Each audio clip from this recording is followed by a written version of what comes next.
ప్రియమైన సహోదరి సహోదరులారా,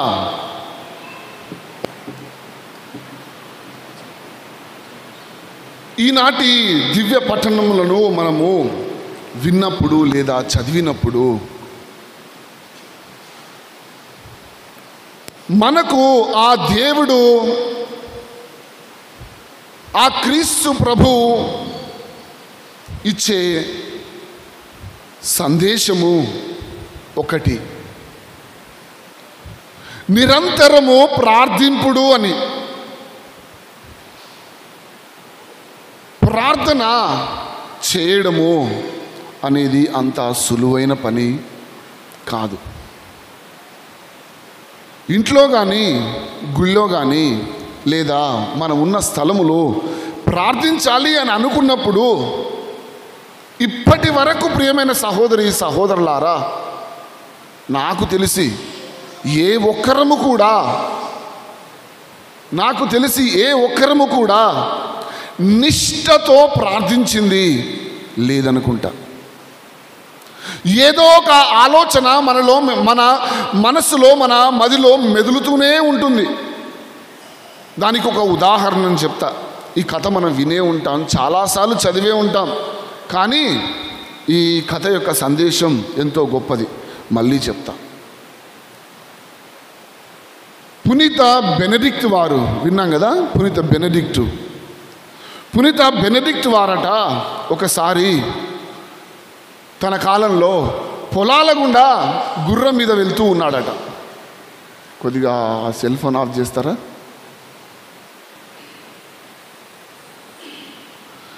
బెనెడిక్ట్ వారు గుర్రం మీద పొలాల గుండా వెళ్తూ ఉన్నాడట. వెళ్తూ ఉన్న సమయంలో ఒక రైతు, ఆ పొలంలో పనిచేసుకునే రైతుని బెనెడిక్ట్ వారు చూసి, అయ్యా బాగున్నావా అని అడిగాడట. రైతు, పని చేసుకునే రైతు నిలబడి, ఏం బాగుండడం అయ్యా, మా జీవితం చూడు, పొద్దున్న లేస్తే కష్టపడాలా, ఒళ్ళొంచి పని చేయాలా అని తన కష్టాలను చెప్తూ ఉన్నాడట. చెప్తూ చివరికి ఈ విధంగా అన్నాడు, మీ పనే ఉందయ్యా, రోజుకి 3 సార్లు 4 సార్లు ప్రార్థన చేసుకుంటారు, తిండి 3 సార్లు మీ టేబుల్ మీదకి వస్తుంది, బాగా తింటారు, బాగా ప్రార్థన చేసుకుంటారు, మీ పని బాగుందయ్యా అన్నాడట రైతు. అప్పుడు బెనెడిక్ట్ వారు తన గుర్రాన్ని దిగి ఈ విధంగా రైతుతో చెప్తూ ఉన్నాడు, అయ్యా నీకు కష్టాలున్నాయి సరే, బాధలున్నాయి సరే, రోజు పొద్దున్నే ఈ పొలంలో దిగి పనిచేస్తే కానీ తినటానికి తిండి ఇంట్లోకి రాదు, ఒప్పుకుంటా, కష్టాలున్నాయి. కానీ నువ్వు అంటూ ఉన్నావు కదా, మా జీవితం ఏముంది, రోజుకి 3-4 సార్లు జపం చెప్పుకుంటే తినటానికి తిండి వచ్చాయని. అయితే నీకు ఒక సవాల్. ఇప్పుడు ఈరోజు మనము సువిశేష పట్టణంలో ఏ ప్రార్థన విన్నాం? పరలోక ప్రార్థన విన్నాం. అదే పరలోక ప్రార్థన మత్తయి సువార్తలో చూసినట్టయితే కొద్దిగా వేరుంటుంది. ఈరోజు లూకా సువార్తలో మనం విన్నాం ఆ పరలోక ప్రార్థనను. బెనెడిక్ట్ వారు అన్నారు, సరే ఒకసారి పరలోక జపం చెప్పయ్యా, పూర్తిగా ఈ పరలోక జపాన్ని ఏ శోధన లేకుండా చెప్తే ఈ గుర్రం నీదే అన్నాడట. అప్పుడు ఆ వ్యక్తి, ఆ రైతు పరలోక జపం మొదలుపెట్టాడు. పరలోకమందున్న మా తండ్రి, మీ నామం పూజింపబడును గాక అని అడిగి చెప్పగానే బెనెడిక్ట్ వారి కళ్ళు చూసి, ఆ గుర్రం మాత్రమేనా, ఆ గుర్రం మీద కూర్చున్న అదేమంటారు, కళ్ళమాస్ ఏదో కూర్చుంటారు చూడు, దాని మీద, అది కూడా ఇస్తావా నాకు అన్నాడట. చూడండి, ప్రార్థన చేయడము ఎంత కష్టతరమైందో, ఎంత విశ్వాసం ఉన్నప్పటికీ, దేవుడిపై ఎంత నమ్మకం మనకి ఉన్నప్పటికీ, పట్టుదల, ఆ నిష్ఠత లేనిది ప్రార్థన వ్యర్థం కాదు. అంటూ ఉంటాం, మనము ధ్యాసతో నిష్ఠతో ప్రార్థన చేయకపోతే ఆ దేవుడు మన ప్రార్థనలు వినడు అని. లేదు ప్రియమైన సహోదరి సహోదరులారా, దేవుడికి తెలుసు మన గురించి దేవుడికి తెలుసు. మనం చేసే ప్రార్థనలు దేవుడు వింటూనే ఉంటాడు. కానీ మనకు కావలసింది, మన మనస్సులో, మన హృదయంలో మనకు కావలసింది ఆ దేవుడిపై ఉన్నటువంటి అపారమైన నమ్మకము, విశ్వాసము. దానికి ఉదాహరణ మొదటి పట్టణం ఈరోజు అబ్రహాం. మనం చూస్తూ ఉన్నాం. ఏం చేస్తూ ఉన్నాడు మొదటి పట్టణంలో అబ్రహాము? దేవుణ్ణి పదే పదే పదే పదే అడుగుతూ ఉన్నాడు. ఎవరైనా మనం పదే పదే ఏదైనా అడిగితే ఏమవుతుంది? విసుక్కుంటాం కదా. నేను కూడా అంతే. నాకు రెండోసారి మూడోసారి అడిగితేనే విసుకొస్తుంది. పదే పదే అడుగుతూ ఉన్నాడు. దేవుడు విసుక్కోవడం లేదు, అడుగుతూ ఉన్నాడు. 50 మంది ఉంటే కాపాడతావా ఆ ప్రాంతాన్ని, సోదోము గొమోరాని? 20 మంది ఉంటే కాపాడతా, 10 మంది ఉంటే కాపాడతావా? 2 తక్కువైతే, 3 తక్కువైతే? అడుక్కుంటూ ఉన్నాడు దేవుణ్ణి. ఎందుకొరకు? తన తమ్ముడు లోతు అక్కడున్నాడు కాబట్టి. అబ్రహాముకి సోదోము గొమోరా ప్రాంతం మొత్తం తెలీదు. సోదోము గొమోరా ప్రాంతంలో జరిగే పరిస్థితులు మాత్రం తెలుసు. అయినప్పటికీ అబ్రహాము దేవుణ్ణి అడుగుతూ ఉన్నాడు. ప్రభువా, 50 మందిని కాపాడతావా? ఒక్కరు చేసిన తప్పుకి 50 మందిని ఎందుకయ్యా శిక్షిస్తావు? లేదా 10 మంది చేసిన తప్పుకి 20 మందిని ఎందుకయ్యా శిక్షిస్తావు? లేదా 20 మంది చేసిన తప్పుకి ఒక్కరిని ఎందుకయ్యా శిక్షిస్తావు అని తిప్పి తిప్పి తిప్పి తిప్పి అడుగుతూ ఉన్నాడు అబ్రహాము ఆ దేవుణ్ణి. చివరికి దేవుడు ఏమంటూ ఉన్నాడు? లేదు 20 మంది ఉంటే చేయను అన్నాడా? లేదు 5 మంది ఉంటే చేయను, కాపాడను అన్నాడా? ఒక్కరున్నా కాపాడుతాను అన్నాడు ఆ దేవుడు. ప్రియమైన సహోదరి సహోదరులారా, ఎందుకు అబ్రహాము పట్టుదలతో అడుగుతూ ఉన్నాడు, కాపాడు తండ్రి అని. సోదోము గొమోరాని కాదు అక్కడ కాపాడు అని అడిగేది, అక్కడున్నటువంటి ప్రజలను కాపాడు అంటూ ఉన్నాడు. వారితో పాటు అక్కడున్నటువంటి తప్పు చేసిన వారిని కూడా కాపాడు అని అడుగుతూ ఉన్నాడు. ప్రియమైన సహోదరి సహోదరులారా, అంత గొప్ప మనసు ఉన్నటువంటి వ్యక్తి అబ్రహాము. అంతకంటే గొప్ప మనసున్నటువంటి వ్యక్తి ఆ దేవుడు. ఎందుకు? అబ్రహాము అడిగిన వెంటనే ఆ యొక్క ప్రార్థనను దేవుడు ఆలకిస్తూ ఉన్నాడు కాబట్టి. నువ్వు నేను ప్రార్థించేటప్పుడు ఎన్నో శోధనలు వస్తాయి. నిష్ఠతో అస్సలు ప్రార్థించలేదు. 2 నిమిషాలు ఎందుకు, ఒక 10 సెకండ్లు కూడా నిష్ఠతో ప్రార్థించడము ఏ వ్యక్తి వల్ల సాధ్యపడనటువంటిది. అయినప్పటికీ ఈనాటి సువిశేష పట్టణంలో ఆ ప్రభువైన దేవుడు ఒక ఉదాహరణను ఇస్తూ చెబుతూ ఉన్నాడు. తట్టండి మీకు తెరవబడును, అడుగుడి మీకు ఇవ్వబడును. పునీత అగస్తిన్ వారు విన్నాం. తన తల్లి మోనికమ్మ ఎన్ని సంవత్సరాలు ప్రార్థించింది తన కోసం? 1, 2, 3, 10, 20, 32 సంవత్సరాలు ప్రార్థించింది. దేవుడు వింటూనే ఉన్నాడు కానీ అవకాశం కోసం ఎదురు చూస్తూ ఉన్నాడు. మన ప్రార్థనలు అంతే. నేను ఏది చేసినా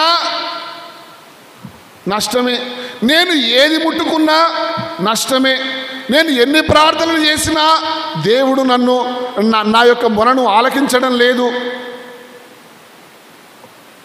2 వారాల క్రితం ఒక వ్యక్తితో నేను మాట్లాడుతూ ఉన్నాను. ఆ వ్యక్తి ఈ విధంగా అంటూ ఉన్నాడు, నేను ప్రతి వారం గుడికి వచ్చేవాడిని, ప్రతి వారము గుడికి వచ్చే వ్యక్తిని. నా భార్య కొన్ని నెలల క్రితం చనిపోయింది.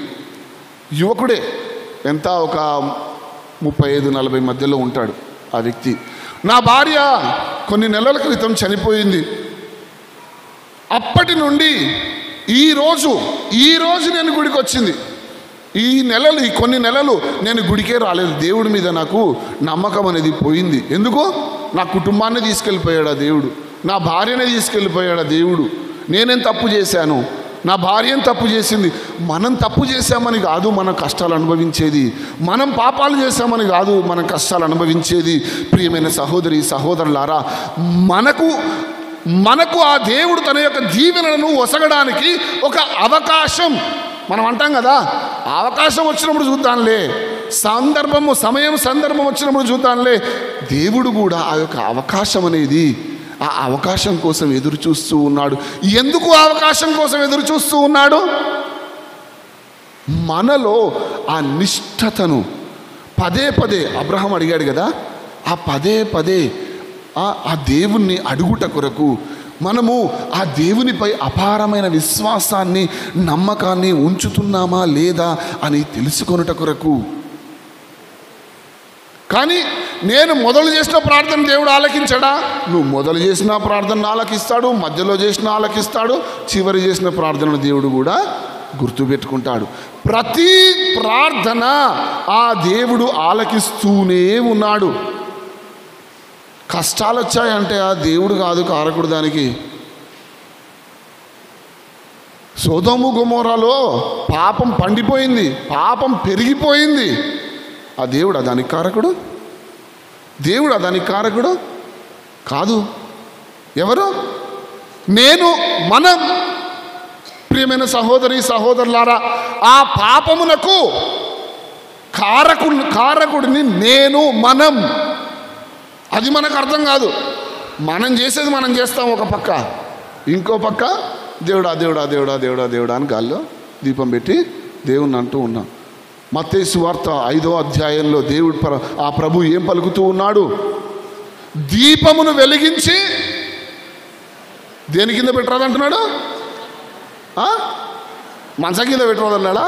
మంచం కిందనో బుట్ట కిందనో దేని కిందనో ఒక దాని కింద పెట్టరాదు అన్నాడు. ఎక్కడ పెట్టాలంట? స్తంభంపై పెట్టుడు.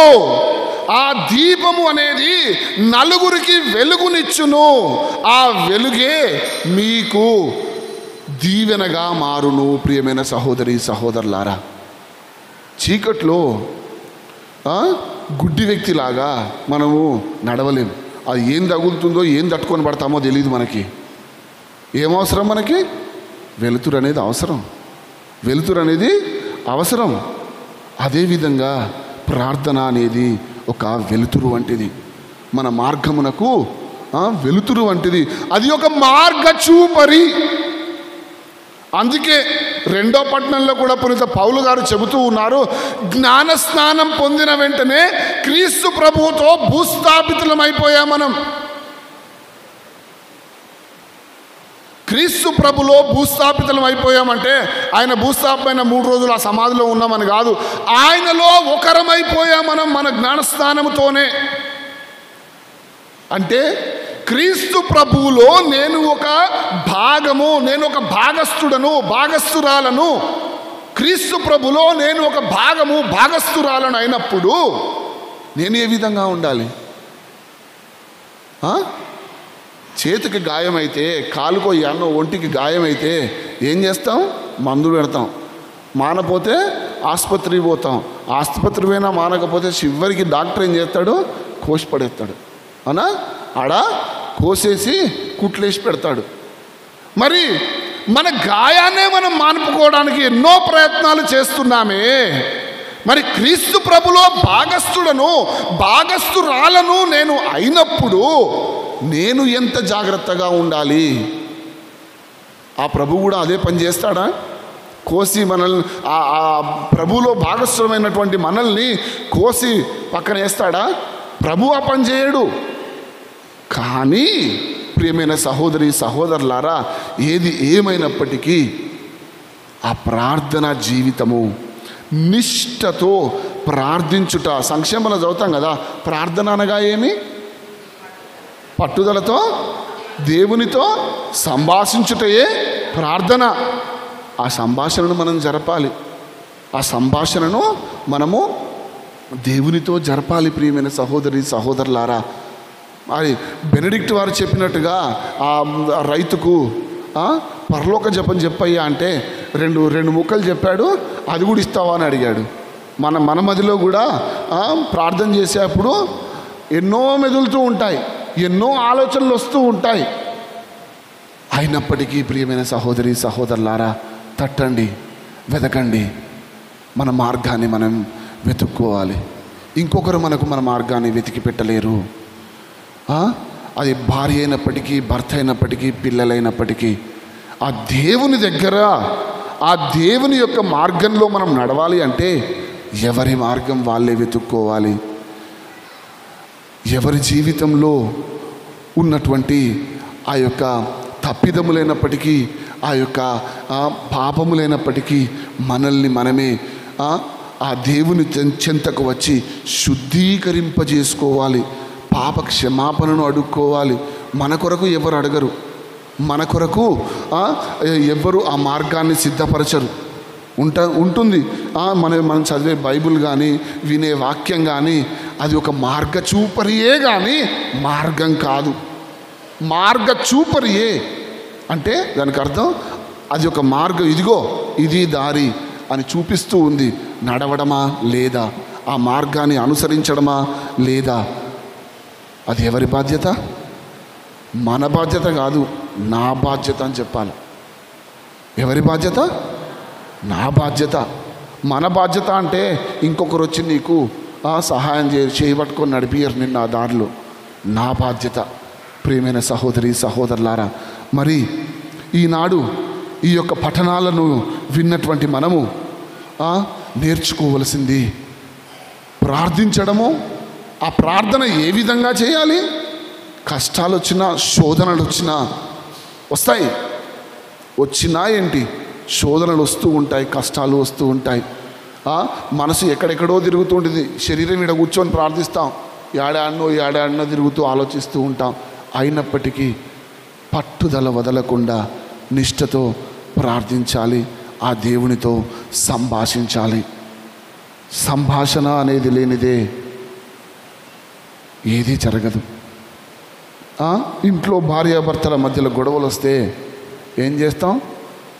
ఏదో ఒక సందర్భాన్ని చూసుకొని వెతుక్కొని దాని గురించి మాట్లాడడానికి ప్రయత్నం చేస్తాం, అవునా కదా? మాట్లాడకుండా ఎవరి మూలన వాళ్ళు కూర్చొని ఉంటే ఆ దూరం అనేది పెరుగుతుంది. అంతే దేవునికి మనకి మధ్యలో కూడా ఆ దూరం అనేది పెరుగుతుంది. ఆయనతో సంభాషించకుంటే, ఆయనతో సంభాషణ అనేది మనం జరపకపోతే ఆ దూరం అనేది తప్పక పెరుగుతుంది. చిన్న ఉదాహరణ అది, భార్యాభర్తల మధ్యలో నేను చెప్పింది. కానీ దేవుడి దగ్గరికి వచ్చినప్పుడు ఆ సంభాషణ అనేది, ఎవరి కోసం ప్రార్థిస్తున్నావా, దేనికోసం ప్రార్థిస్తూ ఉన్నావా అనవసరం. ఆ దేవుడు, నువ్వు ఏ ప్రార్థన చేసినా దేవుడు వింటాడు. మనం ఏది అడిగినా దేవుడికి తెలుసు అది మనకు అవసరమా లేదా అని. అది అవసరమా లేదా అని ఆయనకు తెలుసు. అబ్రహాం అడిగినప్పుడు కూడా అది అవసరమా లేదా అని దేవుడికి తెలుసు. ఎందుకు? ఇద్దరు మంచోళ్ళు ఉన్నా, ఒక్కరు మంచి వ్యక్తి ఉన్నా నేను కాపాడుతాను లేయా అన్నాడు. అదేవిధంగా మనలో ఉన్నటువంటి ఆ విశ్వాసాన్ని బట్టి ఆ దేవుడు తప్పక మనలను ఆశీర్వదిస్తాడు, కాపాడతాడు. మన మార్గచూపరి మన ప్రార్థన, మన మార్గచూపరి మనం చదివే వాక్యం. ఆ మార్గంలో నడుచుటకు ఏ ఒక్కరూ సహాయం చేయరు, నాకు నేనే సహాయం చేసుకోవాలి. మరి యొక్క దివ్య బలి పూజలో ఆ సహాయాన్ని, ఆ మార్గచూపరి ఆ దేవాతి దేవుణ్ణి అడిగి వేడుకొందాం. ప్రభువా, నన్ను ఆశీర్వదించి ఈ యొక్క దివ్య బలి పూజ ద్వారా, అప్ప శరీర రక్తముల ద్వారా నన్ను దీవించి కాపాడమని ప్రార్థించుదాం. ఆమేన్.